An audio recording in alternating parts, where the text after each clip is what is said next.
Good morning students.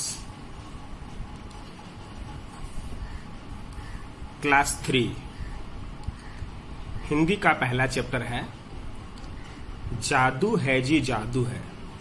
ये एक बहुत ही सुंदर कविता है जिसे हम लोग पढ़ेंगे।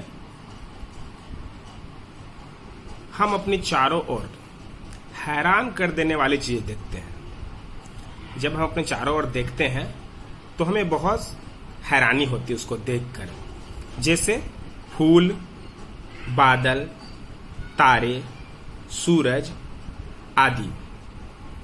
फूल, इतने सुंदर सुंदर फूल हम जब पौधों में देखते हैं तो उन्हें देखकर हमें हैरानी होती है, क्योंकि जब हम किसी पौधे पर किसी कली को देखते हैं और अचानक से दूसरे दिन उसमें फूल खिलाते हैं, खुले आकाश में अचानक से बादल आ जाते हैं, रात होते ही 1 से 2 से 3 फिर 4 फिर अचानक से बहुत सारे तारे उमड़ आते हैं और ज्यों ही दिन होता है सारे तारे छिप जाते हैं और सूरज निकल आते हैं। तो इन सब चीज़ों को देखकर हमें हैरानी होती है कि वे कहाँ से आ जाते हैं और कहाँ चले जाते हैं। इतनी और अनोखी, इतनी सुंदर और अनोखी चीज़ें बनाता कौन है? इन चीज़ों को हम देखते हैं, उन चीज़ों को कौन बनाता है? इसका उत्तर है कि इन्हें ईश्वर ने बनाया है, यानी कि भगवान ने इन सारी चीज़ों को बनाया है। जितनी अनोखी चीज़ें हम देखते हैं उसे कौन बनाता है? तो भगवान बनाता है। इस कविता में इसी और ध्यान दिलाने का प्रयास किया गया है, क्योंकि इस कविता का नाम ही है जादू है जी जादू है। ठीक है, आइए हम पढ़ते हैं। मिट्टी से पौधा निकला, पौधे पर एक फूल खिला, उसे हवा ने सहलाया, चिड़ियों ने गाना गाया। जादू है जी जादू है। मिट्टी से पौधा निकला। जब हम मिट्टी में बीज बोते हैं तो हम कुछ दिनों के बाद देखते हैं कि उसमें एक पौधा निकल आता है। फिर जब पौधा बड़ा हो जाता है तो उसमें फूल खिलाते हैं। ये एक तरह से जादू ही है ना। और ये अनोखी चीजें हैं, क्योंकि मिट्टी में हम एक बीज बोते हैं और उसमें से एक पौधा निकल आता है और फिर पौधे में कुछ दिनों के बाद फूल भी खिल जाता है।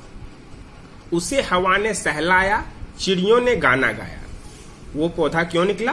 क्योंकि हवा ने उसको सहलाया और चिड़ियों ने आकर गाना गाया। जादू है जी जादू है।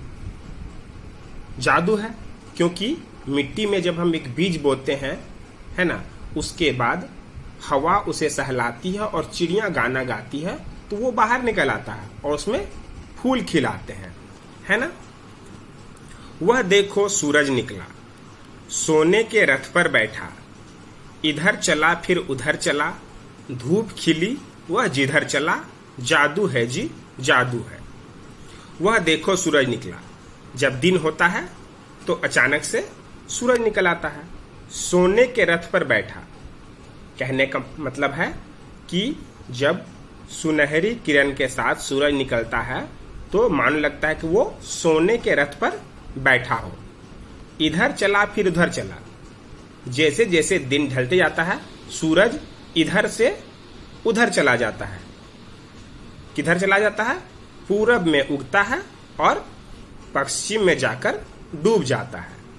इसीलिए इसमें लिखा हुआ है इधर चला फिर उधर चला। धूप खिली वह जिधर चला।